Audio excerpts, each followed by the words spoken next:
Tēnā koutou katoa. Well, it's been quite a week, hasn't it, as we found ourselves in and out of various alert levels in response to COVID-19. It meant that around the greater Auckland area we were not able to gather for acts of worship on Ash Wednesday and begin the Lenten season in a corporate way together. We thank God this Sunday that we will be able to gather across the diocese in our different ministry units, one way or another, some restrictions still in place, but able to corporately mark that we are on the way on this 40-day journey towards Easter. There's always a tension in it for me as I contemplate the Lenten disciplines, self-denial, what might I give up, what might I take up by way of prayer and meditation, the giving of myself to other things in a way that bring good to others in this season. The admonitions in Scripture not to trumpet those things before others, but to hold them in secret before God. And yet we often do find ourselves asking one another, what is it that we're going to give up in this season?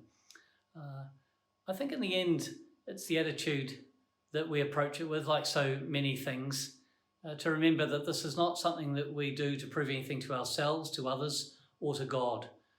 But the reasons for the disciplines are not that at the end of it we can have some sense of self-righteousness, but rather a sense that we have grown more closely in our relationship to God, in our sense of following more closely with Jesus on the way, and therefore, even in small, imperceptible ways, there has been some change in our lives for good.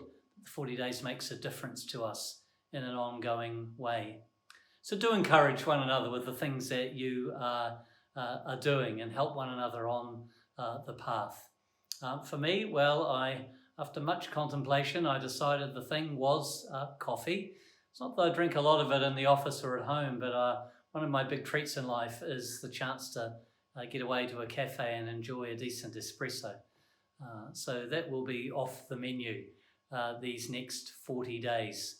And so pray for me as I miss that little treat, that it will remind me of the things that Lent's about, this desire with the awareness of things we may not be enjoying, a reminder of the desire to draw closer to God instead.